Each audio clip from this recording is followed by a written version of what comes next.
ഹരേ കൃഷ്ണ മാതാജി. ഞാൻ ലൈവ് കൊടുക്കായിരുന്നതാ. ഹരേ കൃഷ്ണ. ഇനി 25-ാമത്തെ ആണോ 26-ാമത്തെ ആണോ കുമുദിനി മാതാജി? കുമുദിനി മാതാജി ഇന്ന് 25-ാമത്തെ ആണോ 26-ാമത്തെ ആണോ പാർട്ട്? ഹരേ കൃഷ്ണ.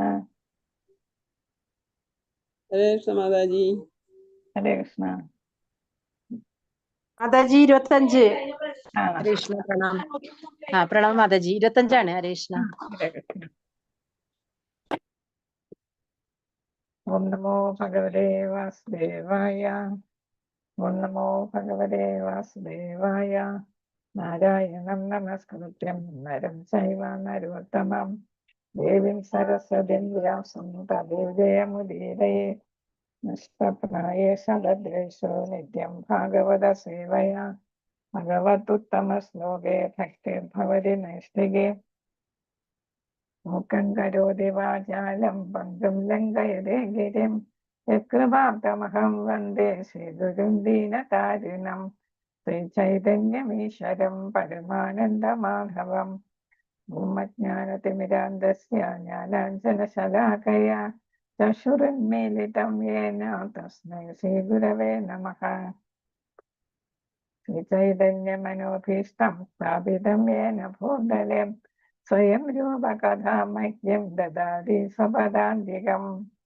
വന്ദേഹം ശ്രീഗുരു ശ്രീപദകമലം ശ്രീഗുരുൻ വൈഷ്ണവാംശ ശ്രീരൂപം സാഗ്രജാതം സകലന രഘുനാഥാന്വിതം തം സജീവം സാദ്വൈതം സാവധൂതം പരിജനസഹിതം കൃഷ്ണചൈതന്യദേവം ശ്രീരാധാകൃഷ്ണപാദാൻ സകലന ലളിതാ ശ്രീവിശാഖാന്വിതാംശാം.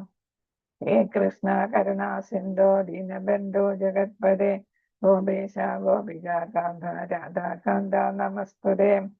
തപ്തകാഞ്ചന ഗൗരാംഗീ ശ്രീരാധേ വൃന്ദാവനീശ്വരി വൃഷഭാനുസുതേ ദേവി പ്രണമാമി ഹരിപ്രിയേ. വാഞ്ചകൽപതരൂപശ്ച കൃപാ സിന്ധുഭ്യൈവ ച പതിതാനാം പാവനേഭ്യോ വൈഷ്ണവേഭ്യോ നമോ നമഃ. നമോ ഓം വിഷ്ണുപാദായ കൃഷ്ണപ്രേഷ്ഠായ ഭൂതലേ ശ്രീമതേ ജയപതാക സ്വാമിനിധി നാമിനെ നമാചാര്യപാദായ നിധായ കൃപപ്രദായിനെ ഗൗരകഥാധാമദായ നഗരഗ്രാമതാരിണെ. നമോ ഓം വിഷ്ണുപാദായ കൃഷ്ണപ്രേഷ്ഠായ ഭൂതലേ ശ്രീമതേ ഭക്തിവേദാന്ത സ്വാമിനിധി നാമിനെ നമസ്തേ സരസ്വതേ ദേവേ ഗൗരവാണി പ്രചാരിണെ നിർവിശേഷ ശൂന്യവാദി പാശ്ചാത്യദേശതാരിണെ. ജയ ശ്രീകൃഷ്ണ ചൈതന്യ പ്രഭു നിത്യാനന്ദ ശ്രീ അദ്വൈത ഗദാധര ശ്രീവാസാദി ഗൗരഭക്തവൃന്ദ. ഹരേ കൃഷ്ണ കൃഷ്ണ കൃഷ്ണ ഹരേ ഹരേ ഹരേ രാമ രാമ രാമ ഹരേ ഹരേ. ഹരേ ഹരേ കൃഷ്ണ കൃഷ്ണ കൃഷ്ണ ഹരേ ഹരേ ഹരേ രാമ രാമ രാമ ഹരേ ഹരേ. ഹരേ ഹരേ കൃഷ്ണ കൃഷ്ണ കൃഷ്ണ ഹരേ ഹരേ ഹരേ രാമ ഹരേ രാമ രാമ രാമ ഹരേ. ഹരേ കൃഷ്ണ. എല്ലാവർക്കും പ്രണാമം. ശ്രീ രാധാ ഗോവിന്ദ മന്ദിർ ഇസ്കോൺ മാംഗ്ലൂരിന്റെ ഭക്തി സദാചാർ ക്ലാസ്സിലേക്ക് എല്ലാവർക്കും സ്വാഗതം. ഹരേ കൃഷ്ണ. നമ്മൾ ഇന്ന് നാമത്തിനെ കുറിച്ചാണ് പഠിക്കുക. നാമം അല്ലെ, നാമജപം, അതിനെ കുറിച്ചാണ് നമ്മൾ പഠിക്കുക. കഴിഞ്ഞ ദിവസം തുടങ്ങി വെച്ചായിരുന്നു ജപം. എന്താണ് ജപം, എന്താണ് ജപിക്കുന്നത്, എന്തുകൊണ്ട് ജപിക്കുന്നു, എപ്പോൾ ജപിക്കണം, എങ്ങനെ ജപിക്കണം, അത്രയും കാര്യങ്ങളാണ് നമ്മളിന്ന് പഠിക്കുന്നത്. എന്തുകൊണ്ട് എന്നപ്പോ അതിന്റെ ഫലം എന്താണ്, നാമജപത്തിന്റെ ഫലം എന്താണ് എന്നുള്ളതാണ് എന്തുകൊണ്ട്. എന്താണ് ജപിക്കുന്നത്? ഹരേ കൃഷ്ണ. എന്ത് നാമം ജപിക്കുക? ഹരേ കൃഷ്ണ പറഞ്ഞോളൂ. ഹരേ കൃഷ്ണ കൃഷ്ണ ഹരേ കൃഷ്ണ കൃഷ്ണ കൃഷ്ണ ഹരേ ഹരേ ഹരേ രാമ രാമ രാമ ഹരേ ഹരേ ഹരേ. അതായത് മഹാമന്ത്രം അല്ലേ നമ്മൾ ജപിക്കുന്നത്. മഹാമന്ത്രം. കൃഷ്ണ മഹാമന്ത്രമാണ് നമ്മൾ ജപിക്കുന്നത്. അപ്പൊ എന്തുകൊണ്ട് ജപിക്കുന്നു എന്നുള്ളത് ഡീറ്റെയിൽ ആയിട്ട് ഇവിടെ പറയുന്നുണ്ട്. എപ്പോൾ ജപിക്കുന്നു, എങ്ങനെ ജപിക്കണം എന്നതിനെ കുറിച്ചും ഇവിടെ പറയുന്നുണ്ട്. ഹരേ കൃഷ്ണ. അപ്പൊ ഏറ്റവും പ്രധാനപ്പെട്ട ഏക പ്രവൃത്തി എന്നാണ് പറയുന്നത്. അപ്പൊ ഏറ്റവും പ്രധാനപ്പെട്ട, അപ്പൊ അതില് എന്താണ് ഇതാണ് അതിന് ഒരുപാട് പ്രത്യേകതയായിട്ടാണ് പറയുന്നത് അല്ലേ. അഡ്ജക്റ്റീവ്സ് ഒരുപാടുണ്ട്. ഏറ്റവും, മോസ്റ്റ്, ഇമ്പോർട്ടന്റ്, പിന്നെ ഏതാണ്, ഏക, ഒരേ ഒരു പ്രവൃത്തിയാണ് അല്ലേ. അപ്പൊ നാമജപത്തിന് അത്രത്തോളം പ്രാധാന്യമുണ്ട് എന്നുള്ളതാണ് ഇവിടെ വ്യക്തമാക്കുന്നത്. അതുകൊണ്ടാണ് ഏറ്റവും പ്രധാനപ്പെട്ട ഏക പ്രവൃത്തി എന്ന് അതിനെ പറയുന്നത്. അപ്പൊ നമ്മൾ ദിവസവും നാമം ജപിക്കണം. നമ്മുടെ ജീവിതത്തെ എന്താണ് ഏറ്റവും സമ്പന്നമാക്കുന്നത്, അതായത് ആധ്യാത്മികതയിൽ നമ്മൾ ഏറ്റവും ഉയർന്നു വരാനായിട്ട് സഹായിക്കുന്ന ഒരേ ഒരു പ്രവൃത്തി ഇതാണ് എന്നാണ്. ഭക്തിയുത സേവനം വേണം, എന്നാല് നാമജപം മുടക്കാതെ വേണം ഭക്തിയുത സേവനം ചെയ്യാൻ. ഇപ്പൊ പല പല ഭക്തിയുത സേവനം നമ്മൾ ചെയ്യുന്നുണ്ട് അല്ലേ. അപ്പൊ അതില് 9 ഭക്തിയുത സേവനത്തെ കുറിച്ചും പറയുന്നുണ്ട്. ഏതൊക്കെയാണ് നവയുധ സേവനങ്ങൾ? ഏതൊക്കെയാണ്? കീർത്തനം, ശ്രവണം, കീർത്തനം, സ്മരണം, വിഷ്ണുസ്മരണം, വന്ദനം, പാദസേവനം, പാദസേവനം, വന്ദനം, സഖ്യം, അർച്ചനം, അർച്ചനം, വന്ദനം, സഖ്യം, പാദസേവനം, ദാസ്യം, സഖ്യം. മറന്നു, ഇടയ്ക്കൊക്കെ ഓർഡർ അതങ്ങനെയാണ് പറയുന്നത്. ശ്രവണം, കീർത്തനം, പിന്നെ ഏതാണ്, സ്മരണം, സ്മരണം, പിന്നെ പാദസേവനം. സേവനം, ഏതാണ് വരുന്നത്? അർച്ചനം, വന്ദനം, പാദസേവനം അല്ലേ മാതാജി? വന്ദനം, അർച്ചനം, വന്ദനം, അർച്ചനം, പിന്നെ ഏതാണ്, ദാസ്യം, സഖ്യം, പാദസേവനം, പാദസേവനം, ആത്മനിവേദനം അല്ലേ. അപ്പൊ ഇത് പ്രഹ്ലാദ മഹാരാജാവ് തന്റെ അസുര സുഹൃത്തുക്കൾക്ക് പറഞ്ഞു കൊടുത്തതാണ്. ക്ലാസിന്റെ അല്ലെ, അസുര ഗുരുക്കന്മാർ ക്ലാസ് എടുക്കുമ്പോൾ അതിന്റെ ഇന്റർവെൽ ടൈമിൽ കളിക്കുന്നതിന് പകരം അവർ എന്ത് ചെയ്തു, അവർക്ക് പ്രഹ്ലാദ രാജകുമാരൻ എന്ത് ചെയ്തു, ഭഗവാന്റെ മാഹാത്മ്യം പറഞ്ഞു കൊടുക്കുകയായിരുന്നു ചെയ്തത്. അപ്പൊ എങ്ങനെ ഭഗവാന് ഭക്തിയുത സേവനം ചെയ്യണമെന്ന് തന്റെ അസുര ബാലന്മാർക്ക്, സുഹൃത്തുക്കൾക്ക് പറഞ്ഞു കൊടുത്തതാണ് ഈ 9 വിധ രീതിയിലൂടെ ഭക്തിയുടെ സേവനം നമുക്ക് ചെയ്യാം എന്ന് ഉള്ളത് പറഞ്ഞു കൊടുത്തു. അതിനെല്ലാത്തിനും ഓരോ പ്രധാനപ്പെട്ട ഉദാഹരണമൊക്കെ പറയുന്നുണ്ട്. ആർക്ക് പറയാം? ആത്മനിവേദനത്തിന് ഏറ്റവും പറ്റിയ ഉദാഹരണം ആരായിരുന്നു? ആത്മനിവേദനം മറന്നുപോയി, അറിയായിരുന്നു മാതാജി, മറന്നുപോയി. ആരാ വരും? വാമനാവതാരത്തിൽ അംബരീഷ മഹാരാജ. മഹാരാജ കീർത്തനല്ലേ? വാമനാവതാരത്തിൽ ആരെയാണ് ചവിട്ടി? പിന്നെ മഹാബലി ചക്രവർത്തി അല്ലേ. അധോലോകമല്ല, അത് സുതല ലോകത്തോട്ടാണ് വിട്ടത്. സ്വർഗത്തെക്കാൾ ഉന്നതമായിട്ടുള്ള ലോകമാണ് സുതല ലോകം എന്നാണ് പറയുന്നത്. അപ്പൊ അവിടെ ഭഗവാൻ തന്നെ അത്ര ഉത്തമ ഭക്തനായിരുന്നു. അതുകൊണ്ടാണ് തന്നെ അങ്ങ് സമർപ്പിച്ചത് അല്ലേ. തന്നെ മൊത്തമായിട്ട് സമർപ്പിക്കുക ചെയ്തത്. അപ്പൊ ബാക്കിയുള്ളവർ അവരവരുടെ ഓരോ ഇന്ദ്രിയങ്ങൾ കൊണ്ട് സേവ ചെയ്യുമ്പോൾ മഹാബലി തന്നെ സ്വന്തമായിട്ട് മൊത്തമായിട്ട് അങ്ങ് സമർപ്പിക്കുകയാണ് ചെയ്തത്. അത്രയ്ക്ക് ശുദ്ധ ഭക്തനായിരുന്നു മഹാബലി. അപ്പൊ അദ്ദേഹത്തിന് അഹങ്കാരം ഉണ്ടായിരുന്നു, സ്വർഗം പിടിച്ചെടുക്കണം എന്നൊക്കെയുള്ള.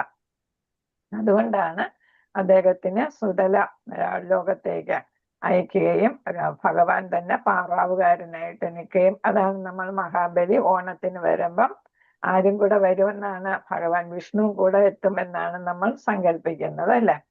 അപ്പൊ പാറാവുകാരനായിട്ടുണ്ട് എന്നാണ്. അപ്പൊ ഇന്ദ്രന്റെ പദവി, ഇപ്പോഴുള്ള ഇന്ദ്രന്റെ പദവി കാലം കഴിയുമ്പോ അടുത്ത ആരാണ് ഇന്ദ്രനാകുന്നത്? മഹാബലിയാണ്. ഇന്ദ്രൻ എന്ന് പറയുന്ന ഒരു തസ്തികയാണ്. ഓരോന്നും ഓരോ തസ്തിക. നമ്മൾ പ്രധാനമന്ത്രി എന്ന് പറയുന്നത് പോലെ ഒരു തസ്തിക മാത്രമാണ് ഇന്ദ്രൻ എന്ന പദവി. അപ്പൊ അടുത്ത മഹാബലിയാണ് അവിടുത്തെ ഇന്ദ്രനായിട്ട്, സ്വർഗലോകത്തെ ഇന്ദ്രനായിട്ട് മാറുക. അപ്പൊ അങ്ങനെ ഉള്ളവര് അത്രയ്ക്ക് കാരുണ്യം ഉണ്ട്. അപ്പം ആഗ്രഹിച്ചത് നൽകുന്നുമുണ്ട്. എന്നാൽ സ്വർഗലോകത്തെക്കാൾ ഒരു ഉന്നതമായിട്ടുള്ള ഒരു ലോകമാണ്. അധോലോകത്താണെങ്കിലും എല്ലാ സുഖ സൗകര്യങ്ങളും എല്ലാം സ്വർഗലോകത്തെക്കാൾ ഉള്ള ഒരു ലോകമാണ് ഏതാണ് സുതല ലോകം എന്നാണ് പറയുന്നത്. ഭഗവാൻ തന്നെ അവിടെ ഉണ്ടെന്താണ്. ഇന്ദ്രന് ഭഗവാനെ കാണാൻ പറ്റത്തില്ല അല്ലെ. അതേസമയം മഹാബലിക്ക് ഭഗവാനുമായിട്ട് സമ്പർക്കത്തിലിരിക്കാൻ, സംബന്ധം അല്ലെ, സ്ഥാപിക്കാനായിട്ട് സാധിക്കും, ദർശിക്കാനായിട്ട് സാധിക്കും. അപ്പൊ അത്രയ്ക്ക് പുണ്യമായിട്ടുള്ള ഏതാണ് നവയുഗ സേവനങ്ങൾ ചെയ്യുന്ന. അടുത്ത ഏതാണ് പിന്നെ സാഖ്യത്തിന് ആരാണ് പ്രധാന, സഖ്യത്തിന് ആരാ ഉദാഹരണം? കുചേലൻ. സുധാമ. കുചേലൻ എന്ന് പറയുന്ന ദാരിദ്ര്യം എന്നുള്ള ഒരു വാക്കാണ് കുചേലൻ എന്ന് വരുന്നത്. യഥാർത്ഥ പേര്. പിന്നെ അർജുനനും അല്ലെ, അർജുനൻ ഒരു ഇതാണ് ഏറ്റവും പ്രധാനപ്പെട്ട സുഹൃത്താണ് സഖ്യം. ദാസ്യത്തിന് ആരാണ്?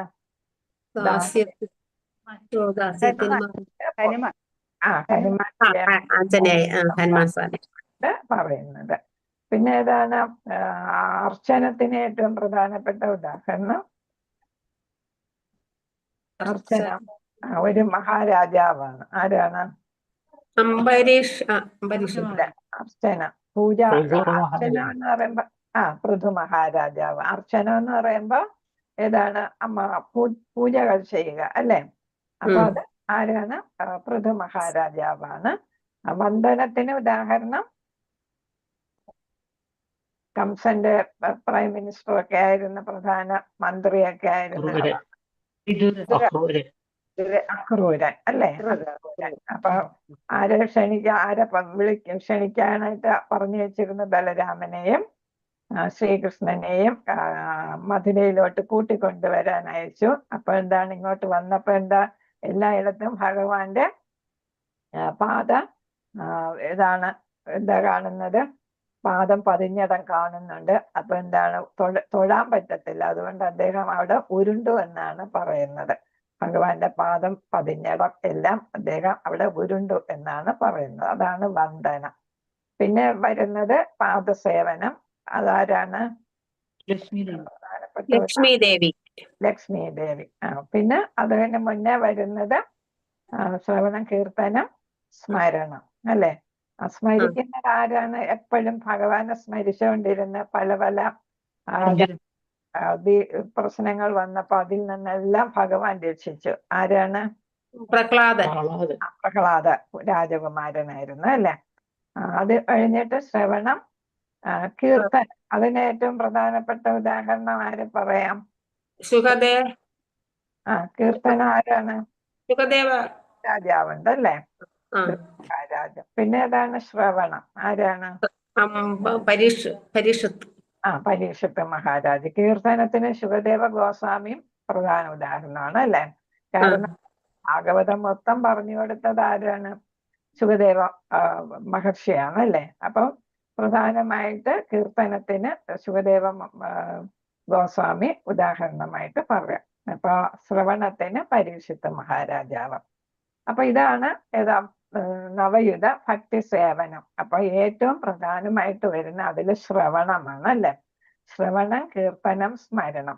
അപ്പൊ ഇവിടെ ഇതിന്റെ പ്രാധാന്യം എന്ന് പറയുന്നത്, നമ്മൾ നാമം ജപിക്കുമ്പോ, പുണ്യനാമം ജപിക്കുമ്പോ എന്താണ്, നമ്മൾ പുണ്യനാമം ജപിക്കുമ്പോൾ നമ്മൾ തന്നെ കേൾക്കുന്നു. ഉറക്കം ജപിക്കണമെന്നാണ് അല്ലെ. നമ്മൾ തന്നെ കേൾക്കുന്നു, അതായത് ശ്രവിക്കുന്നു. പിന്നെ എന്താണ്, നമ്മൾ തന്നെയാണ് കീർത്തനം ചെയ്യുന്നത്, പുണ്യനാമം ജപിക്കുന്നത്. പിന്നെ ആ സമയം എല്ലാം നമ്മൾ ആരെ സ്മരിക്കുകയും ചെയ്യുന്നു? ഭഗവാനെ സ്മരിക്കുകയും ചെയ്യുന്നു. അപ്പൊ 3 പ്രവൃത്തികൾ ഒറ്റയടിക്ക് നടക്കുന്നതാണ്. 3 ഭക്തിയുടെ സേവനം ഒരേ സമയം നടത്താനായിട്ട് ഈ നാമജപം കൊണ്ട് നമുക്ക് സാധിക്കുന്നു എന്നുള്ളതാണ് ഏറ്റവും പ്രധാനമായിട്ടുള്ള മെച്ചം എന്ന് പറയുന്നത്. അപ്പൊ 3 ഭക്തിയുടെ സേവനം ഒരേ സമയം നടത്താനായിട്ട് നമുക്ക് ഇതുകൊണ്ട് സാധിക്കുന്നു. അപ്പൊ പുണ്യനാമം ജപിക്കുന്നത് ഏതാണ്? ഹൃദയ ശുദ്ധീകരണത്തിനായി എല്ലാ മഹാത്മാക്കളും നൽകുന്ന ഒരു അത്യാവശ്യം പ്രക്രിയയാണ്. അപ്പൊ എന്താണിത്? ഹൃദയ ശുദ്ധീകരണത്തിന്റെ ആവശ്യം എന്താണ്? നമ്മൾ എത്രയോ ജന്മങ്ങൾ എടുത്തു കഴിഞ്ഞിട്ടാണ് ഈ പുണ്യമായിട്ടുള്ള മനുഷ്യജന്മം നമുക്ക് കിട്ടിയിട്ടുള്ളത് അല്ലെ. അപ്പൊ ഇപ്പൊ നമ്മൾ നല്ലൊരു അവസ്ഥയിലാണ് മനുഷ്യജന്മത്തിൽ ഇരിക്കുന്നത്. നമുക്ക് ഭഗവാനെ കുറിച്ച് സ്മരണയുണ്ട്, അല്ലെ? ഭഗവാനെ കുറിച്ച് നമുക്ക് കുറച്ച് ജ്ഞാനമുണ്ട്, മൊത്തം അല്ലെങ്കിലും കുറച്ച് ജ്ഞാനമുണ്ട്.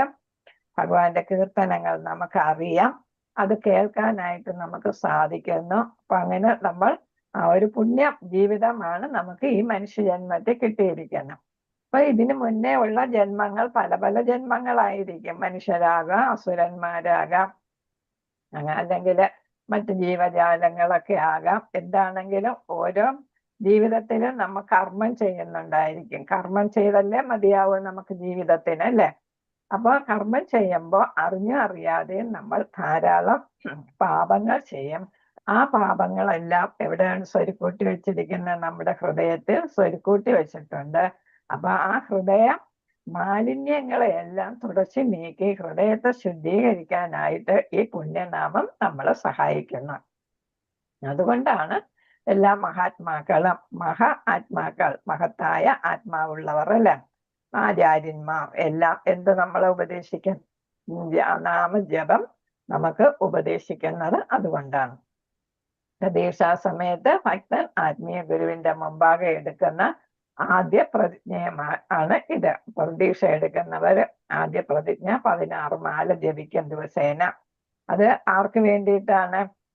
ഗുരുവിന് വേണ്ടിയിട്ടാണ്. നമ്മുടെ ആത്മീയ ഗുരു, ദീക്ഷാ ഗുരുവിന് വേണ്ടിയിട്ടാണ് ആ പ്രതിജ്ഞ എടുക്കുന്നത്. കാരണം അദ്ദേഹം നമ്മൾ ദീക്ഷ എടുക്കുമ്പോൾ അതുവരെ ഉള്ള നമ്മുടെ മാലിന്യങ്ങളെല്ലാം അദ്ദേഹം സ്വീകരിക്കുകയാണ് എന്ന് പറയുന്നത്.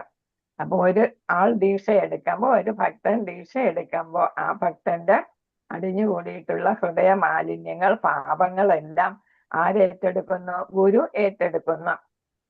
അപ്പൊ ഗുരുവിന് അത് ഒരു തരത്തിലുള്ള പ്രശ്നങ്ങൾ സൃഷ്ടിക്കാതിരിക്കാൻ, ഇത്രയും മാലിന്യങ്ങൾ സ്വീകരിക്കുമ്പോൾ അദ്ദേഹത്തിന് അത് അഫക്റ്റ് ചെയ്യാതിരിക്കാൻ നമ്മൾ എന്ത് ചെയ്യണം? ഗുരുവിന് വേണ്ടിയിട്ട് നമ്മൾ 16 മാല ജപിക്കണം എന്നാണ് പറയുന്നത്. അപ്പൊ അതിൽ കൂടുതൽ ജപിക്കുകയാണെങ്കിൽ അത് അവരവർക്ക് വേണ്ടിയിട്ടാകും. അപ്പൊ അങ്ങനെ നമ്മൾ മിനിമം ഇത്ര വേണം? 16 മാല ദീക്ഷ എടുത്തവർ ജപിക്കണം. ദീക്ഷ എടുക്കാത്തവരും എത്ര മാല ജപിക്കാമോ അത്രയും മാല ജപിക്കണം. കാരണം നാമ ആചാര്യനായ ആരാണ് നാമാചാര്യൻ? പ്രഭുപാദ്, ശ്രീല പ്രഭുപാദ്. ആരാണ്? ശ്രീല പ്രഭുപാദരല്ലേ മാതാജി? ഹരിദാസ് ഠാക്കൂർ. ഹരിദാസ് ഠാക്കൂർ ആണ് നാമാചാര്യൻ, അല്ലെ? അദ്ദേഹം മുസ്ലിം ആയിരുന്നു, എന്നിട്ട് ആരായിട്ട് മാറിയത്? വൈഷ്ണവനായിട്ട് മാറിയതാണ്, അല്ലെ? അപ്പൊ അദ്ദേഹം ആണ് 3 ലക്ഷത്തിലധികം നാമം അതുകൊണ്ടാണ് അദ്ദേഹത്തിന് ചൈതന്യ മഹാപ്രഭു എന്ത് പേര് കൊടുത്തത്? നാമ ആചാര്യൻ എന്ന പേര് കൊടുത്തത്. അപ്പൊ ഇത് ബൃഹത് നാരദീയ പുരാണത്തിലും കലി സന്ധാരണ ഉപനിഷത്തിലും ഒക്കെ നാമജപത്തിനെ കുറിച്ച് പറയുന്നുണ്ട്. ചൈതന്യ മഹാപ്രഭു ആണ് കൂടുതൽ അതിന് പ്രചാരം നൽകിയത്. അപ്പൊ കലികാലത്തിലെ യജ്ഞം എന്നാണ് ചൈതന്യ മഹാപ്രഭു ഇതിനെ പറഞ്ഞത്, അല്ലെ? അപ്പൊ അതിന് ഒരു ശ്ലോകം ഉണ്ടല്ലോ, ഹരേർനാമ ഹരേർനാമ ഹരേർനാമൈവ കേവലം കലോ നാസ്തൈവ നാസ്തൈവ നാസ്തൈവ ഗതിരന്യത, അല്ലെ? അപ്പൊ അത് ഈ കലിയുഗത്തില് ഹരിനാമം അല്ലാതെ വേറൊരു വഴിയുമില്ല, വേറൊരു വഴിയുമില്ല. അപ്പൊ 3 പ്രാവശ്യം ഹരേർനാമ പറയുന്നുണ്ട്. എന്ന് വെച്ചാൽ അത്രയ്ക്ക് അതിന് പ്രാധാന്യമുണ്ട് എന്നുള്ളത് കൊണ്ട് ഊന്നി പറയുകയാണ്. അതേപോലെ തന്നെ 3 പ്രാവശ്യം പറയുന്ന വേറൊരു വഴിയുമില്ല, വേറൊരു വഴിയുമില്ല, വേറൊരു വഴിയുമില്ല എന്നുള്ളത്. അപ്പൊ അത്രയ്ക്ക് പ്രാധാന്യത്തോടെയാണ് ഇത് ചൈതന്യ മഹാപ്രഭു സങ്കീർത്തനമായിരുന്നു അദ്ദേഹം ചെയ്തിരുന്നത്, അല്ലേ?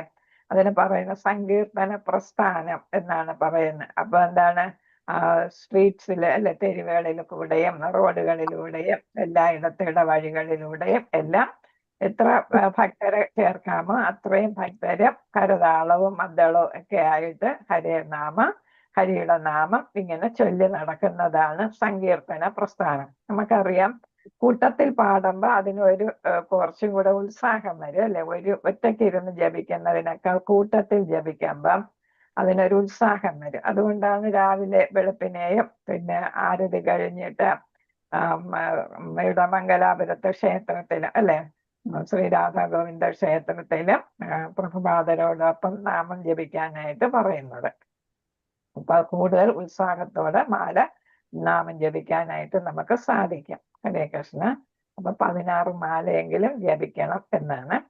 അപ്പൊ ഇതിന്റെ പ്രാധാന്യം എടുത്ത് പറയുന്നിവിടെ നമ്മുടെ ആത്മീയ പുരോഗതിയുടെ 99% ഉറവിടം ഏത് തന്നെയാണ്? ഹരിനാമം ജപം തന്നെയാണ് എന്നാണ്. അപ്പൊ 100%ത്തിൽ 99 ഏതാണ്? ഏതിലൂടെ സാധിക്കുമെന്നാണ് പറയുന്നത്? ഹരിനാമം ജപിക്കുന്നതിലൂടെ സാധിക്കുക. എന്ന് വെച്ച് ഭക്തിയുത സേവനം ചെയ്യണ്ട എന്നല്ല. ഭക്തിയുത സേവനം പ്രധാനപ്പെട്ടതാണ്. കാരണം എന്താ? നമ്മൾ ഭക്തിയുത സേവനം ചെയ്യുന്നത് ഭഗവാന്റെ ഭഗവാനെ കുറിച്ചുള്ള ജ്ഞാനം, കൃഷ്ണ അവബോധം മറ്റുള്ളവർക്ക് പറഞ്ഞു കൊടുക്കുന്നതാണ് അല്ലെ. അപ്പം മറ്റുള്ളവർക്കും കൂടെ നമ്മൾ പങ്കിടുമ്പം അത് വേറൊരു തരത്തിലുള്ള സേവനമായിട്ടാണ് വരുന്നത്. അതും ഭഗവാൻ ഏറ്റവും പ്രധാനപ്പെട്ടതാണ്. കാരണം എന്താണ്? ഒരു ഭക്തൻ മറ്റു ഭക്തന്മാർക്ക് ഭഗവാന്റെ കാര്യങ്ങൾ ഉപദേശിച്ചു കൊടുക്കുകയാണ് അല്ലെ. കൃഷ്ണാവബോധം പ്രചരിപ്പിക്കുന്നതാണ്, സ്പ്രെഡ് ചെയ്യാണ് അല്ലെ, പ്രീച്ച് ചെയ്യാണ്.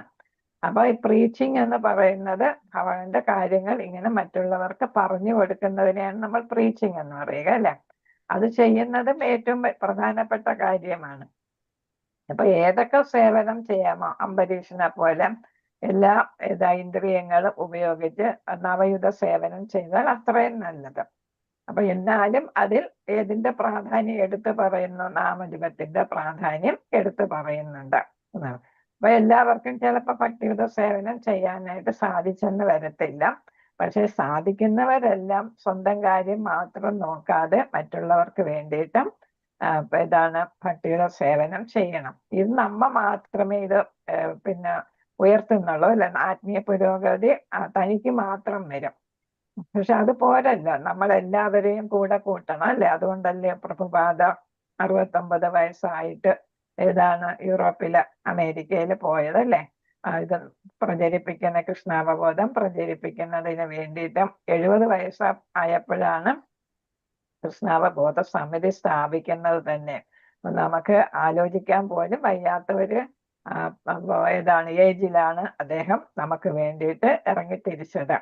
അപ്പൊ അദ്ദേഹത്തിന് വേണമെങ്കിൽ വൃന്ദാവനത്തില് സുഖമായിട്ട് നാമം ജപിച്ചും അല്ലെ ഒക്കെ ഇരിക്കാമായിരുന്നു. പക്ഷെ മറ്റുള്ളവരുടെ കാര്യം ബഹുജനഹിതായ ബഹുജന സുഖായ എല്ലാവരുടെയും ക്ഷേമത്തിന് വേണ്ടിയിട്ടാണ് ശ്രീല പ്രഭുപാദർ ഈ പ്രായം ചെന്ന ആ അവസ്ഥയിലും അദ്ദേഹം പോയത്. അപ്പൊ നമ്മൾ മാത്രമല്ല പുരോഗമിക്കേണ്ടത്, മറ്റുള്ളവരെയും കൂടെ കൂട്ടണം എന്നുള്ളതാണ് അതിൽ നിന്ന് നമ്മൾ മനസ്സിലാക്കുന്നത്. ഇപ്പൊ ഇവിടെ നാമജപത്തിന്റെ പറയുന്നുണ്ട് ആത്മീയ പുരോഗതിയുടെ 99% വിശുദ്ധ നാമം ജപിക്കുന്നതിലൂടെ എന്നാണ് പറയുന്നത്. പ്രഭാതം തന്നെ പറയുന്നു. അതിനാൽ അപരാധങ്ങൾ ഒഴിവാക്കിക്കൊണ്ട് ആത്മാർത്ഥമായിട്ടും പതിവായി ദിവസവും 16 മാലയെങ്കിലും ജപിക്കുന്ന ഒരു ഭക്തൻ കൃഷ്ണാവബോധത്തിൽ വേഗത്തിൽ പുരോഗതി കൈവരിക്കാം. അപ്പൊ പുരോഗതി വേഗത്തിൽ കിട്ടാനായിട്ട് അല്ലെ, ആത്മീയതയിൽ പെട്ടെന്ന് ഉയരാനായിട്ട്, കൃഷ്ണാവബോധത്തിൽ കൂടുതൽ പെട്ടെന്ന് ഉയരാനായിട്ട് കുറഞ്ഞത് 16 മാല ജപിക്കണം. അതേത് ഒഴിവാക്കണം? അപരാധങ്ങൾ ഒഴിവാക്കണം. നമ്മൾ അപരാധങ്ങളെ കുറിച്ചൊക്കെ ഇനി പറയുന്നുണ്ട്. അപ്പൊ ആത്മാർത്ഥമായിട്ട് ചെയ്യണം. അതെങ്ങനെ ചെയ്യണം എന്നൊക്കെ ഉള്ളത് ഇനി പറയുന്നുണ്ട്. അപ്പൊ നമ്മൾ മനസ്സലിഞ്ഞ് ചെയ്യൂലേ കാര്യങ്ങൾ, അപ്പോഴാണ് അവിടെ ആത്മാർത്ഥത വരുന്നത് അല്ലെ. അല്ലാതെ മറ്റുള്ളവരെ കാണിക്കാനോ ഒക്കെ ചെയ്യുന്നതിൽ ഒരർത്ഥം ഇല്ലാതായിട്ട് വരും. അപ്പൊ ഭഗവാനെ നമ്മൾ ഉള്ളു തുറന്ന് പ്രാർത്ഥിക്കുകയാണ്, കീർത്തിക്കുകയാണ് നാമജപത്തിൽ കൂടെ ചെയ്യേണ്ടത്. അപ്പൊ ദിവസവും ചെയ്യണമെന്നാണ്. ഒരു ദിവസം മുടങ്ങിയാൽ അതിന്റെ ബാക്കി അടുത്ത ദിവസം ചെയ്യുക. ആ ദിവസത്തിന്റെ 16ന്റെ കൂടെ തലേ ദിവസം മുടങ്ങിയിട്ടുണ്ടെങ്കിൽ അതും കൂടെ ചേർത്ത് നമുക്ക് ചെയ്യാം.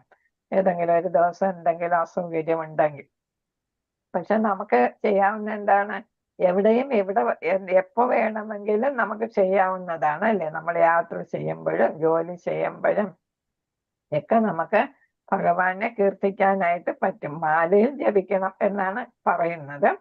അപ്പൊ മാലയിൽ ജപിക്കാത്ത സമയത്ത് നമ്മൾ ഭഗവാനെ സ്മരിച്ചുകൊണ്ട് കീർത്തിച്ചുകൊണ്ട് നാമം ജപിച്ചുകൊണ്ട് നമുക്ക് നമ്മുടെ ദിനചര്യകളൊക്കെ ചെയ്യാം. ജോലിക്ക് പോകുന്നവർക്കും അല്ലെങ്കിൽ വീട്ടിലെ കാര്യങ്ങൾ ജോലികളൊക്കെ ചെയ്യുന്നവർക്കും ഏത് സമയവും ഭഗവാനെ നമുക്ക് സ്മരിക്കാം. അതാണ് നാമജപത്തിന്റെ ഒരു പ്രത്യേകത. മറ്റൊരു ഭക്തിയുടെ സേവനത്തിനും ഇല്ലാത്ത ഒരു ഗുണമാണ് നാമജപത്തിന്. എപ്പോ എവിടെ വെച്ച് വേണമെങ്കിലും അതിന് നമ്മുടെ സ്ത്രീകൾക്കുള്ള ആർത്തവമോ അതൊന്നും ഒരു പ്രശ്നമല്ല നാമം ജപിക്കുന്നതിന്.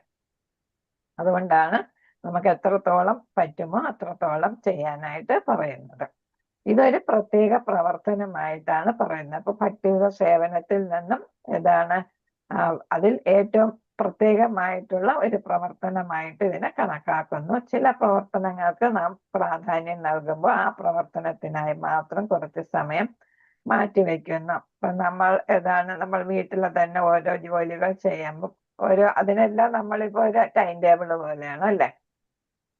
ഇത്ര മണിക്ക് എണീക്കും, ഇത്ര മണിക്ക് ഇന്ന കാര്യം ചെയ്യും അല്ലെ, അടുത്ത് ഇന്നത് ചെയ്യും എന്നൊക്കെ അത് ഒരു ടൈം ടേബിൾ പോലെ നമ്മളിങ്ങനെ പാലിക്കുന്നത്. അപ്പൊ ആ ടൈം ടേബിളില് ഏതിനും കൂടെ സ്ഥലം കണ്ടെത്തണം, നാമജപത്തിന് സമയം കണ്ടെത്തണം എന്നുള്ളതാണ്. അപ്പൊ നിശ്ചിത സമയത്ത് പറ്റുമെങ്കിൽ നമ്മൾ 16 മാല ജപിച്ച് തീർക്കാൻ അതിനിവിടെ പറയുന്നുണ്ട്. ഇനി അപ്പം ജപിച്ച് തീർക്കാനായിട്ട് നമ്മൾ ശ്രമിക്കണം എന്നാണ്.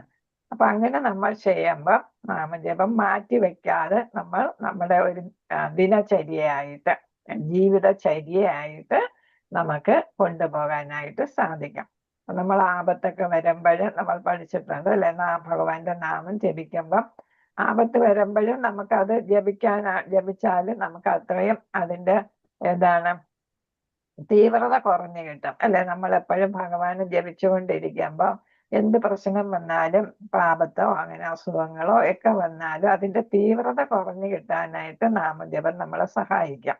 അപ്പൊ എന്ന് വെച്ചാൽ ഭഗവാൻ എപ്പോഴും നമ്മൾ ഇങ്ങനെ കീർത്തിച്ചുകൊണ്ടിരിക്കുകയല്ലേ. അപ്പൊ അതിന്റെ ഫലമായിട്ട് നമുക്ക് പ്രശ്നങ്ങളുടെ തീവ്രത കുറഞ്ഞു കിട്ടും എന്നാണ്. ഓരോ ഭക്തനും ഓരോ ദിവസവും എന്ത് ചെയ്യണം, തന്റെ നിർദ്ദേശിച്ച മാല ജപിക്കാൻ ആവശ്യമായ സമയം ജപത്തിനായിട്ട് മാത്രം ചെലവഴിക്കണം. മറ്റ് പ്രവർത്തനങ്ങൾക്കല്ല. അത് ഏതെങ്കിലും തരത്തിലുള്ള ഭക്തി സേവനമാണെങ്കിൽ പോലും. അപ്പൊ ഭക്തിയുടെ സേവനം നമ്മൾ ദിവസവും ഒരുപാട് ചെയ്യുന്നുണ്ടെങ്കിലും നാമം ജപിക്കാനും കൂടെ സമയം കണ്ടെത്തണം എന്നാണ്. പ്രത്യേക സമയം മാറ്റിവെച്ചാൽ അത്രയും നല്ലത്. ഉദാഹരണത്തിന് 16 മാല ജപിക്കുമ്പോൾ വളരെ ശ്രദ്ധാപൂർവം ചെയ്യണമെന്ന് ഇവിടെ പറഞ്ഞല്ലേ, ആത്മാർത്ഥമായിട്ട് ചെയ്യണമെന്ന് പറഞ്ഞില്ലേ. അപ്പൊ അത് എങ്ങനെ ആയിരിക്കണം അപ്പൊ എന്തൊക്കെ ഒഴിവാക്കിയാണ് നമ്മൾ ജപം നടത്തേണ്ടത്? പത്രങ്ങൾ വായിക്കുകയോ മറ്റുള്ളവരോട് സംസാരിക്കുകയോ കീർത്തനങ്ങൾ കേൾക്കുകയോ ചെയ്യരുത്. അപ്പൊ ജപമാകുമ്പോൾ ജപം മാത്രമായിരിക്കണം എന്നാണ് പറയുന്നത്. അപ്പൊ നമ്മൾ അതിൻ്റെ ഇടയിൽ വേറെ ഓരോന്ന് കീർത്തനങ്ങൾ പോലും കേൾക്കരുത് എന്നാണ് പറയുന്നത്. അപ്പൊ മറ്റു കീർത്തനങ്ങളുണ്ടല്ലോ, ഭഗവാനെ കുറിച്ചുള്ള ഭഗവാന്റെ ഭക്തരെ കുറിച്ചുള്ള കീർത്തനങ്ങളൊക്കെ ധാരാളമുണ്ട്. അപ്പൊ അതുപോലും ഒഴിവാക്കി വേണം നമ്മൾ ജപം നടത്താനെന്നാണ്. ജപം എന്നത് അതാണ് ക്വാളിറ്റി, ഗുണം ഉള്ള ജപം എന്നാണ് അതിനെ പറയുന്നത് അല്ലെ. നമ്മൾ 16 മാല ജപിച്ചാലും അതിന് എത്രത്തോളം ഗുണമുണ്ടെന്ന് നമ്മൾ സ്വയം ഒന്ന് അവലോകനം ചെയ്ത് നോക്കണം. അപ്പൊ നമ്മൾ ജപിക്കുന്നത് ഗുണപരമായിട്ടുള്ള ജപമാണോ, ക്വാളിറ്റി ഉള്ള ജപമാണോ എന്നറിയാം. ക്വാണ്ടിറ്റി കാണും, 16, 20, 25, 35 എന്നൊക്കെ പറയാം. പക്ഷെ 64 പ്രഭുപാദർ ആദ്യം പറഞ്ഞിരുന്നത്. പിന്നെ നമുക്ക് വേണ്ടിയിട്ടാണ് 16 ആക്കി മാറ്റിയത്. അപ്പൊ എത്രയാണെങ്കിലും അവിടെ നമ്പറിനല്ല കാര്യം, പിന്നെ ഏതിനാണ് കാര്യം? എങ്ങനെ ജപിക്കുന്നു, ഗുണപരമായിട്ടുള്ള ജപമാണോ എന്നുള്ളതാണ് നമ്മൾ ശ്രദ്ധിക്കേണ്ടത്. ജപം എന്നത് നമ്മുടെ പൂർണ്ണ ശ്രദ്ധ ആവശ്യമുള്ള ഒരു പ്രവർത്തനമാണ്. ജപസമയത്ത് ടെലിഫോൺ കോളുകൾ സ്വീകരിക്കരുത്. അതൊരു അടിയന്തര സാഹചര്യമാണെന്ന് നിങ്ങൾ സംശയിക്കുന്നില്ലെങ്കിൽ അവർ നിങ്ങളുടെ ഫോണിൽ ഒരു സന്ദേശം ഇടട്ടെ. നാം ശുദ്ധനാമം ജപിക്കുമ്പോൾ നാം പരമപുരുഷനായ ശ്രീകൃഷ്ണനുമായി നേരിട്ട് സംസർഗത്തിലാകുന്നു. കാരണം കൃഷ്ണൻ തന്റെ നാമത്തിൽ നിന്ന് വ്യത്യസ്തനല്ല. നമ്മൾ ഭാഗവതത്തിലെ 1-ാമത്തെ ശ്ലോകത്തിൽ തന്നെ പഠിക്കുന്നുണ്ട്. ജന്മാതിഷ്ഠിയതോ എന്ന് പറയുന്ന ശ്ലോകത്തില് പറയുന്നുണ്ട്, ഭഗവാനുമായിട്ട് നമ്മൾ സംബന്ധത്തിൽ ഏർപ്പെടണം. അതാണ് ഇതിന്റെ ഉദ്ദേശം. ആ ശ്ലോകം അതാണ് ഉദ്ദേശിക്കുന്നത്. സംബന്ധം എന്ന് വെച്ചാല് ഭഗവാനുമായിട്ട് നമ്മൾ ബന്ധത്തിൽ ആരാണ് ഭക്തനും ഭഗവാനും എന്നുള്ള ആ ബന്ധത്തിൽ നമ്മൾ ഡയറക്റ്റ് ആയിട്ട് ഏർപ്പെടുകയാണ് ചെയ്യുന്നത്. നാമം ജപിക്കുമ്പോൾ ഭഗവാനെ നമ്മൾ വിളിക്കുകയാണ്. നമ്മളിപ്പോ ഒരാൾ ഫോൺ തന്നെ ചെയ്യുമ്പം ഡയറക്റ്റ് നമ്മൾ ഒരാളുമായിട്ട് സംസാരിക്കുകയാണ് അല്ലേ ഫോണിൽ. അപ്പൊ ഞാൻ ആരെങ്കിലും വിളിക്കുകയാണെങ്കിൽ ആ ആളും ഞാനും നേരിട്ട് സംസാരിക്കുകയാണ് അല്ലേ. അതേപോലെയാണ് നമ്മൾ ഭഗവാനെ പേര് വിളിച്ച് നാമം ജപിക്കുമ്പോൾ ഭഗവാനുമായിട്ട് നേരിട്ട് നമ്മൾ സംസർഗം അല്ലെങ്കിൽ സംബന്ധത്തിൽ ഏർപ്പെടുന്നു എന്നാണ്. അതാണ് ശുദ്ധനാമം. ശുദ്ധനാമം എന്ന് പറയുമ്പം നമ്മളത് പവിത്രമായിട്ട് തന്നെ കണ്ട് ജപിക്കണം. ആത്മാർത്ഥതയോടെ മനസ്സിൽ ഉൾക്കൊണ്ട് നമ്മൾ ജപിക്കണം. അതാണ് ശുദ്ധനാമം. അപ്പോഴാണ് ശുദ്ധനാമം. അല്ലെങ്കിൽ ഭഗവാന്റെ നാമം ദൈവിക നാമമാണ്. ഭഗവാനും നാമവും തമ്മിൽ വ്യത്യാസമില്ല അല്ലേ. ഭഗവാൻ തന്നെയാണ് നാമവും. അപ്പൊ അതുകൊണ്ട് നമ്മൾ അതിന് ശുദ്ധനാമം എന്ന് പറയും. കാരണം അങ്ങനെ നേരിട്ട് സംസർഗത്തിലാകുന്നു. കാരണം കൃഷ്ണൻ തന്റെ നാമത്തിൽ നിന്ന് അവ്യത്യസ്തനല്ല. തന്റെ നാമത്തിന്റെ രൂപത്തിൽ എല്ലാ സൃഷ്ടികളിലും ഏറ്റവും പ്രധാനപ്പെട്ട വ്യക്തിത്വമായ കൃഷ്ണൻ നമുക്കൊരു ശ്രോതാവാകുന്നു. അപ്പൊ എന്താണ്, നമ്മൾ നാമം ജപിക്കുമ്പോൾ ഭഗവാൻ നമ്മുടെ ശ്രോതാവാകും. നമ്മൾ ജപിക്കുന്ന നാമം നമ്മളെ തന്നെ ശ്രോതാവാക്കുകയും ചെയ്യും അല്ലെ. അപ്പൊ രണ്ടു തരത്തിൽ അവിടെ ശ്രോതാക്കളുണ്ട്. ഒന്ന് ഭഗവാൻ ശ്രോതാവാകുന്നു, വേറൊന്ന് ഏതാണ്, ജപിക്കുന്ന ആൾ തന്നെ ശ്രോതാവാകുന്നു. അങ്ങനെ രണ്ടു തരത്തിൽ. അപ്പൊ എല്ലാ സൃഷ്ടികളിലും വെച്ച് ഏതാണ് വ്യക്തിത്വമായ പ്രധാനപ്പെട്ട വ്യക്തിത്വം ആണ് ഭഗവാൻ. ഭഗവാനാണ് നമ്മളെ സൃഷ്ടിച്ചിരിക്കുന്നത് അല്ല. അപ്പൊ ഭഗവാൻ ഒരു സൃഷ്ടിയല്ല. ഭഗവാൻ നമ്മളെ എപ്പോഴാണ് അവതാരിയായിട്ടും അവതാരമൊക്കെ ആയിട്ട് ഭഗവാൻ വരുന്നതാണ് അല്ലെ. അപ്പൊ ഭഗവാനാണ് എല്ലാത്തിലും ഏറ്റവും പ്രധാനം. സൃഷ്ടികർത്താവായ ഭഗവാനാണ് ഏറ്റവും പ്രധാനപ്പെട്ടയാൾ. എല്ലാത്തിനെയും നിയന്ത്രിക്കുന്ന ആളാണ്, പരമാധികാരിയാണ് അല്ലെ. അതുകൊണ്ട് നമ്മൾ പരമ ദിവ്യോത്തമ പുരുഷൻ എന്ന് പറയുന്ന അതാണ് ഇവിടെ ഉദ്ദേശിച്ചത്. പരമ ദിവ്യോത്തമ പുരുഷൻ. അതുകൊണ്ടാണ് എല്ലാ സൃഷ്ടികളിലും ഏറ്റവും പ്രധാനപ്പെട്ട വ്യക്തിത്വം എന്ന് പറയുന്നത്. പരമ ദിവ്യോത്തമ പുരുഷനായത് അദ്ദേഹത്തെയാണ് നമ്മൾ എന്താണ് വിളിക്കുന്നത് അല്ലെ, നാമത്തിലൂടെ വിളിക്കുന്നത്. അപ്പം ഭഗവാനും ശ്രോതാവാകുന്നു, നമ്മളും ശ്രോതാവാകണം. അതിനാൽ ഈ വിശുദ്ധ യോഗത്തെ, യോഗം എന്ന് വെച്ചാൽ ഭഗവാനുമായി ബന്ധപ്പെടുന്നതിനാണ് നമ്മൾ യോഗം എന്ന് പറയുന്നത് അല്ലെ. അതായത് സംബന്ധത്തെ തടസ്സപ്പെടുത്താൻ ഏതൊന്നിനെയും അനുവദിക്കരുത്. അപ്പൊ ഇവിടെ ടെലഫോണ് അല്ലെങ്കിൽ മറ്റു സംസാരങ്ങളോ അല്ലെങ്കിൽ ഈവൻ കീർത്തനങ്ങൾ കേൾക്കുന്നതോ അല്ലെ, അതൊന്നും അതൊക്കെ ഏതിനെ തടസ്സപ്പെടുത്താം, ഭഗവാനുമായിട്ടുള്ള ആ സംസർഗത്തിൽ ഏർപ്പെടുമ്പോൾ സംബന്ധത്തിൽ ഏർപ്പെടുന്ന ആ യോഗത്തെ തടസ്സപ്പെടുത്തുന്നതായിരിക്കും. അതുകൊണ്ട് അങ്ങനെയുള്ള കാര്യങ്ങളൊന്നും നമ്മൾ ചെയ്യാതെ വേണം മാല ജപിക്കാനായിട്ട് എന്നാണ് ഓർമ്മിപ്പിക്കുക. എവിടെ ഒരു ഇച്ഛാശക്തി ഉണ്ടോ അവിടെ ഒരു വഴിയുമുണ്ട്. നമ്മൾ പറയും there is a will, there is a way എന്ന് നമ്മൾ പറയല്ലേ. മലയാളത്തിൽ നമ്മൾ വേറൊരു ചൊല്ല് എന്താണ്, വേണമെങ്കിൽ ചക്ക വേരിലും കായ്ക്കും എന്നുള്ള ചൊല്ലും. അതിൻ്റെയാണ് English if there is a will, there is a way. അതാണ് ഇവിടെ പറയുന്നത്. നമുക്ക് ഇച്ഛാശക്തി ഉണ്ടെങ്കിൽ നമ്മൾ ഇന്നത് ചെയ്യണം എന്ന് നമ്മൾ ആഗ്രഹിക്കുകയാണെങ്കിൽ നമ്മൾ ഭൗതികമായിട്ടുള്ള കാര്യങ്ങളെല്ലാം അങ്ങനെ നമ്മൾ ചെയ്യുന്നുണ്ട് അല്ലെ. അത് വേണം അല്ലെങ്കിൽ ഇന്നത് ചെയ്യണം. ഹരേ കൃഷ്ണ മാതാജി മ്യൂട്ട് ചെയ്തോളൂ. അപ്പൊ നമ്മൾ അത് ചെയ്തിരിക്കും അല്ലെ. അതേപോലെ ഭഗവത് നാമ ജപത്തില് ആ ഇച്ഛാശക്തി വേണം എന്നാണ് ഇവിടെ പറയുന്നത്. നമുക്കൊരു രുചി വേണം അല്ലെ. നമ്മൾ പറയുന്ന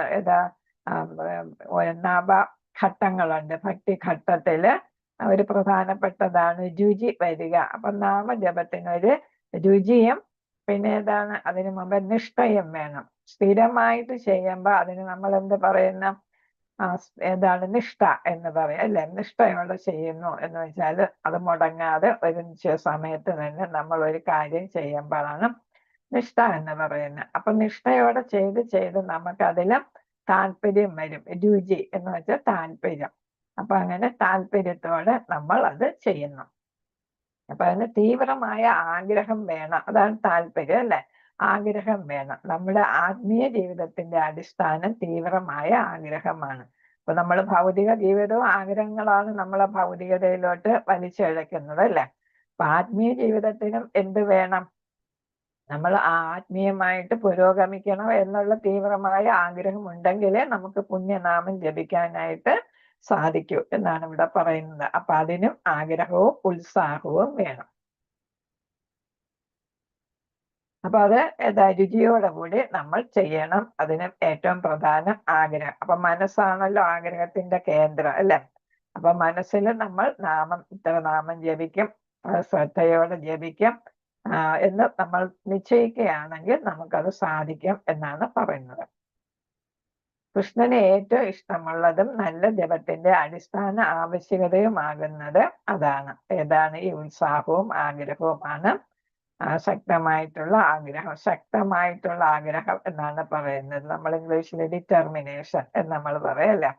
അപ്പൊ അതാണ് ഏറ്റവും പ്രധാനം. അത് കൃഷ്ണന് ഏറ്റവും ഇഷ്ടപ്പെട്ടതുമാണെന്ന്. പ്രതികൂല സാഹചര്യങ്ങൾക്കിടയിലും ദിവസേന നിശ്ചയിച്ചിട്ടുള്ള മാലകൾ ജപിക്കാനുള്ള ദൃഢനിശ്ചയത്തിലും ജപത്തിന്റെ ഗുണനിലവാരം മെച്ചപ്പെടുത്താനുള്ള ദൃഢമായ ശ്രമത്തിലും ശക്തമായ ആഗ്രഹം പ്രകടമാക്കണം.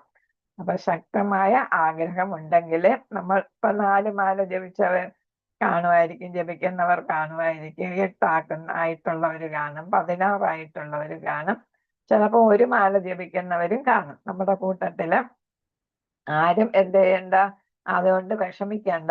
എന്ത് ചെയ്യാം, നമുക്ക് ക്രമേണ മാലയുടെ നമ്പർ കൂട്ടി വരാം. പക്ഷെ നമ്മൾ അത് ശ്രദ്ധയോടെ ചെയ്യണം എന്നുള്ളതാണ്. വളരെ ആത്മാർത്ഥമായിട്ട് ഗുണനിലവാരത്തിന് ഒരു കോട്ടവും തട്ടാത്ത തരത്തിൽ ചെയ്യണം. വളരെ ശ്രദ്ധിച്ച് നല്ല വ്യക്തമായിട്ട് ഉറക്കെ, അല്ലെ? മനസ്സില് നമ്മള് ചെവിയിൽ അത് കേൾക്കണം. അപ്പൊ ഹൃദയത്തിൽ അത് തങ്ങണം. അപ്പൊ അതൊരു പ്രകമ്പനം എന്നിവിടെ ഫാദർ പറയുന്നത്. നമ്മൾ നമ്മൾ അമ്പലത്തിലൊക്കെ പോയി പ്രാർത്ഥിക്കുമ്പോ നമുക്ക് ഹൃദയത്തിൽ എന്തോ ഒരു വിങ്ങലും ഒക്കെ വരും, അല്ലെ? വിങ്ങല് വരും. പിന്നെ ചിലപ്പോൾ നമുക്ക് സങ്കടം വരും, കരയുന്ന പോലെ ആയിരിക്കും.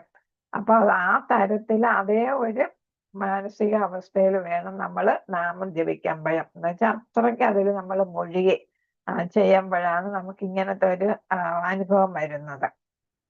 അപ്പൊ ഇവിടെ ജപത്തിന്റെ ഗുണനിലവാരം മെച്ചപ്പെടുത്താൻ പറയുന്നത് ദൃഢമായ ശ്രമം എന്ന് വെച്ചാൽ അത് നമ്മൾ ശ്രമിച്ചാലേ കിട്ടൂ എന്നുള്ളതാണ്. അല്ലാതെ എല്ലാം ആയിക്കോട്ടെ എന്ന് വിചാരിച്ചാൽ നമുക്ക് നടക്കത്തില്ല. നമ്മൾ അതിന് പ്രയത്നിക്കണം. പിന്നെ ഇതാണ് എല്ലാവരുടെ ശക്തം പറയുന്നുണ്ട്, അല്ലെ? ശക്തമായ ആഗ്രഹം വേണം എന്നാണ്. അങ്ങനെ ഉണ്ടെങ്കിൽ നമുക്ക് ഗുണനിലവാരം ഉള്ള നാമം ജപിക്കാനായിട്ട് സാധിക്കും. ഗുണപരമായും അളവിലും നല്ല ജപത്തിന്റെ നിലവാരത്തിലെത്താൻ ആവശ്യമായ എല്ലാ പ്രവൃത്തികളും ചെയ്യാനും ഒരാളുടെ ജപത്തെ നശിപ്പിക്കുന്ന എല്ലാ പ്രവൃത്തികളും ഒഴിവാക്കാനും ഒരാൾ ദൃഢനിശ്ചയം ചെയ്യണം. അപ്പൊ നമുക്ക് പല പ്രശ്നങ്ങൾ വന്നാലും എന്ത് ചെയ്യണം? ആ പ്രശ്നങ്ങളെ നമ്മൾ കടത്തി വെട്ടി നമ്മൾ മാല ജപിക്കാനായിട്ട് തയ്യാറാകണം എന്നാണ്. ഇന്നിപ്പോ എനിക്ക് ഇന്നിപ്പോ സുഖമില്ല, അല്ലെങ്കിൽ ഇന്നിപ്പോ നല്ല മൂടില്ല, അല്ലെ?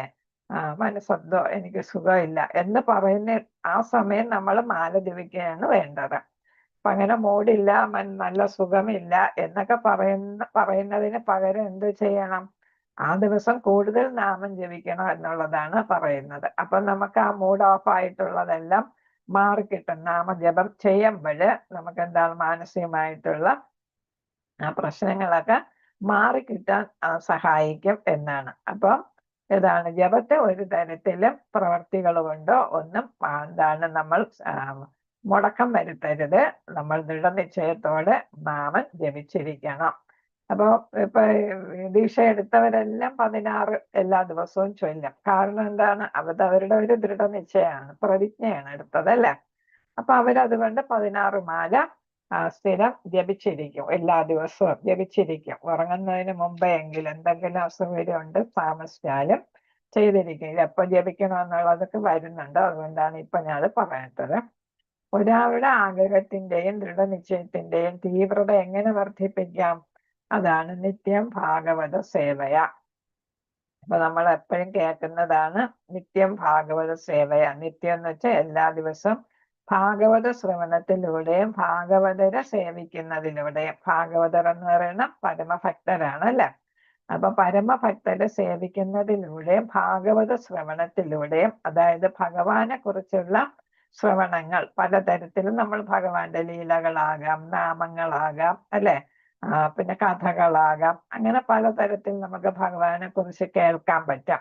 അതാണ് ഭാഗവത കേൾവി എന്ന് പറയുന്നത്, ശ്രവിക്കുക. പിന്നെ ഏതാണ് ഭാഗവതരായിട്ടുള്ള ഭക്തർ എന്ന് വെച്ചാൽ ശുദ്ധ സത്വ ഗുണത്തിലെത്തിയിട്ടുള്ള ഭക്തർ. ഇപ്പൊ നാരദ മഹർഷി അങ്ങനെ ഒരു ശുദ്ധ ഭക്തനായിരുന്നു അല്ലെ. അപ്പൊ അതേപോലെ അതിന്റെ മുന്നത്തെ ജന്മങ്ങൾ നാരദരാകുന്നതിന് മുന്നേ ഒരു ശൂദ്രശ്രീയുടെ മകനായിരുന്നു അല്ലെ. അപ്പൊ ആ സമയത്ത് അദ്ദേഹത്തിന് ഏതാണ് മഹർഷിമാരെ അല്ലെ, ചാതുർമാസ്യ വ്രതം എടുത്തിരുന്ന മഹർഷിമാരെ സേവിക്കാനായിട്ട് അദ്ദേഹത്തിന് സാധിച്ചു. അപ്പൊ അവരുടെ കാരുണ്യമുണ്ട്, അവരുടെ അനുഗ്രഹമൊക്കെ ഉണ്ടായി അദ്ദേഹത്തിന്. അങ്ങനെയാണ് അദ്ദേഹം ഉത്തമ ഭക്തനായിട്ട് മാറാനായിട്ട് സാധിച്ചത്. ഭഗവാനെ ഒരു നിമിഷത്തേക്ക് കാണാനും ഒക്കെ പറ്റിയ ജീവിതത്തിൽ തന്നെ. അപ്പൊ അതെന്താണ് ഭാഗവത സേവ, അതാണ് ഉത്തമ ഭക്തന്മാരെ സേവിക്കുന്നതിലൂടെയും പിന്നെന്താണ് ഉത്തമ ഭക്തന്മാരിൽ നിന്നും അതേപോലെ ശരിയായിട്ടുള്ള ഏതാണ് ഉറവിടത്തിൽ നിന്ന് നമ്മൾ ഭാഗവതം കേൾക്കുന്നു.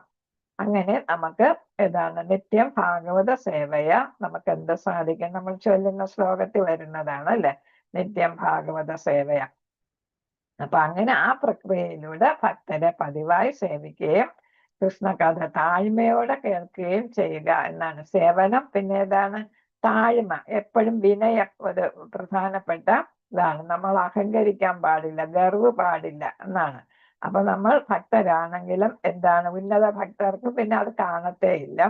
തുടക്കക്കാർക്കാണ് അത് വ്യക്തമായിട്ട് ഭഗവാനെ കുറിച്ചുള്ള ജ്ഞാനം ഇല്ലാത്തവർക്കാണ് അഹങ്കാരം വരുന്നത്.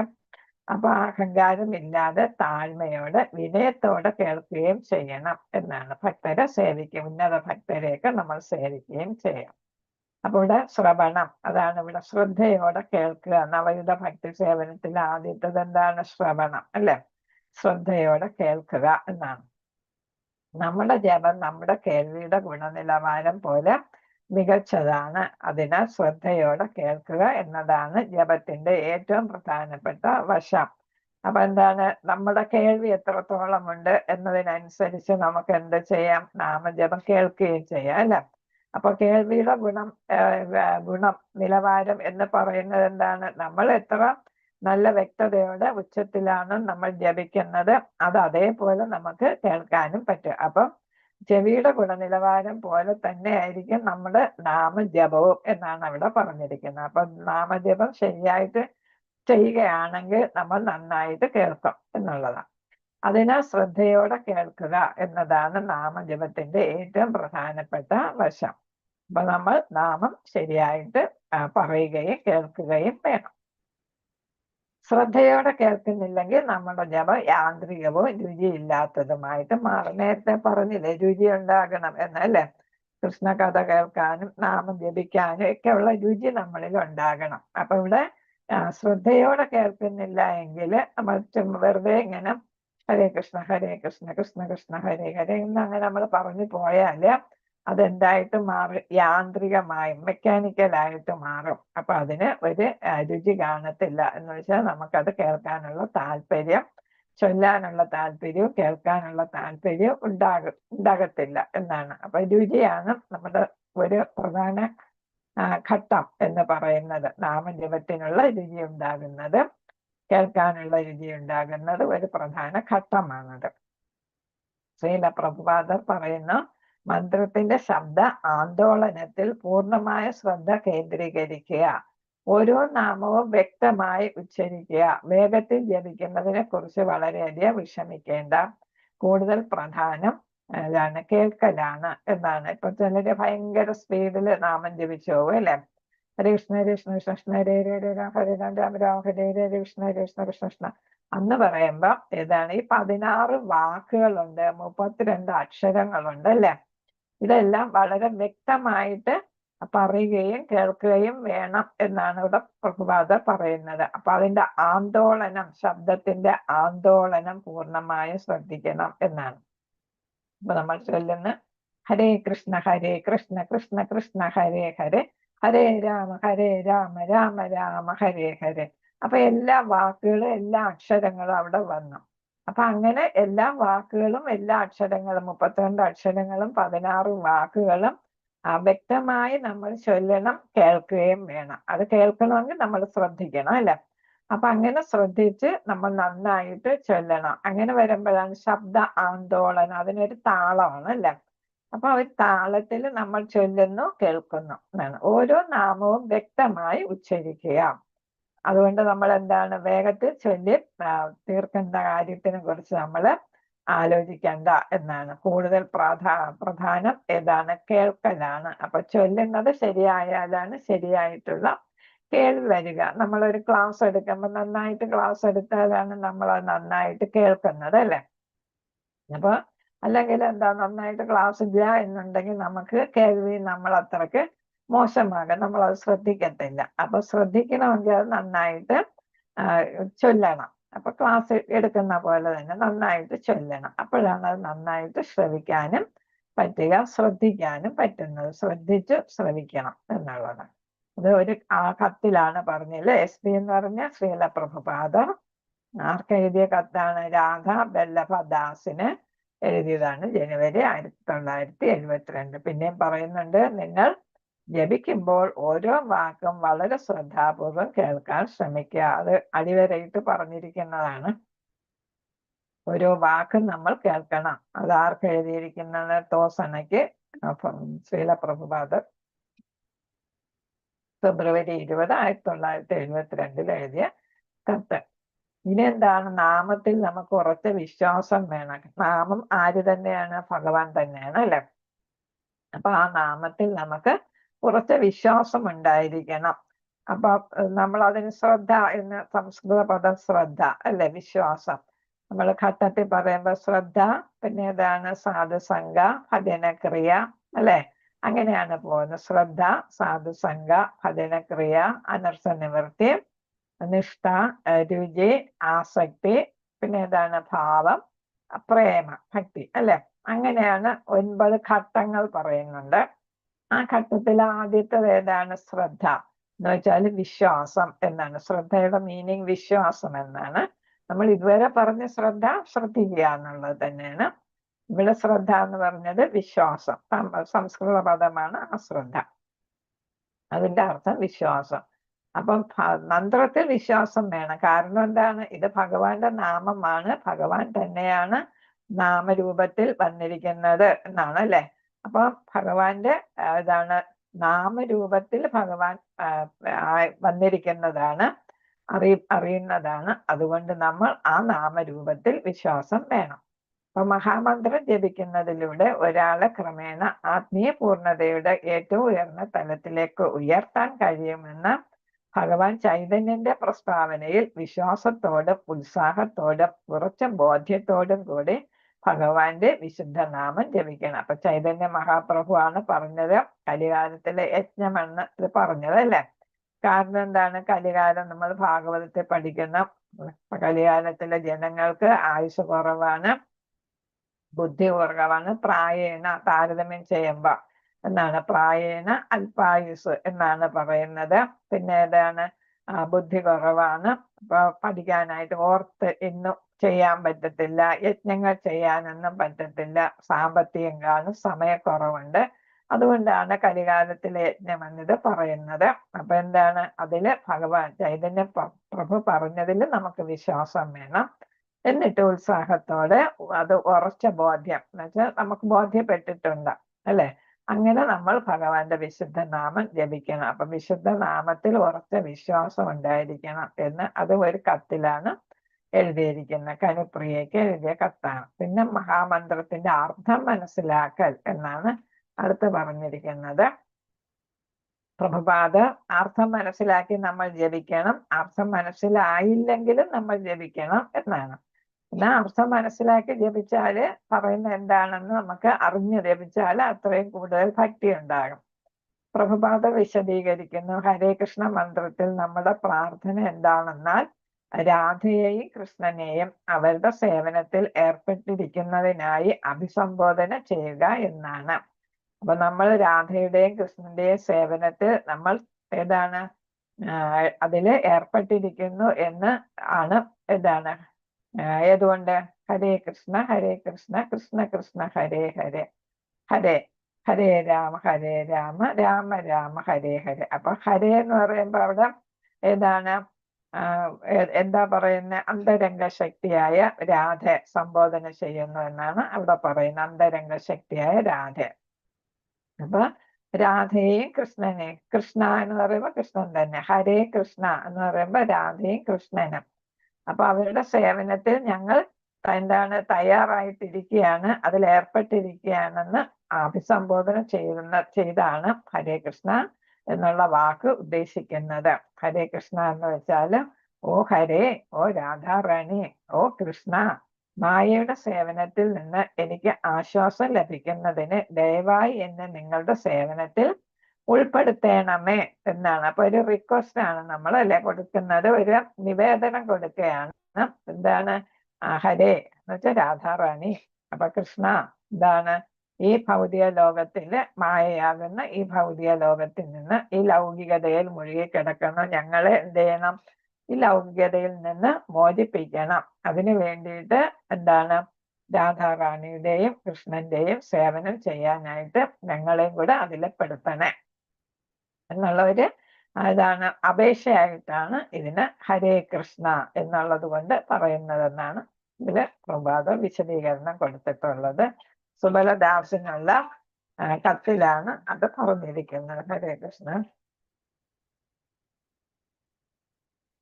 അപ്പൊ ഇത് കൂടെ പറയാം. മഹാമന്ത്രം ഒരു അതീന്ദ്ര ശബ്ദ പ്രകമ്പനമായതിനാൽ മന്ത്രത്തിന്റെ അർത്ഥം ഒരാൾക്ക് അറിയാമോ ഇല്ലയോ എന്നത് പരിഗണിക്കാതെ തന്നെ അത് പ്രവർത്തിക്കാം. അപ്പൊ അർത്ഥം അറിഞ്ഞില്ലെങ്കിലും അറിഞ്ഞാലും എന്താണ് നമ്മൾ ഇത് ചൊല്ലുക എന്നുള്ളത്. കാരണം എന്താണ്? ഇതൊരു ശബ്ദ പ്രകമ്പനം എന്നാണ് പറഞ്ഞത്. ഭഗവാന്റെ ശബ്ദമാണ് അല്ലെ. ഭഗവാനെ ഒരു ശബ്ദ രൂപത്തിൽ നമ്മൾ വിളിക്കണം. നമ്മൾ ബിംബ ആരാധന ചെയ്യാം, അതേപോലെ തന്നെ നമ്മൾ ഒരു ആരാധനയാണ് ശബ്ദ രൂപത്തിൽ നമ്മൾ ഭഗവാന് ചെയ്യുന്നത്. അതുകൊണ്ടാണ് ഇതിന് ശബ്ദ പ്രകമ്പനം എന്ന് പറയുന്നത്.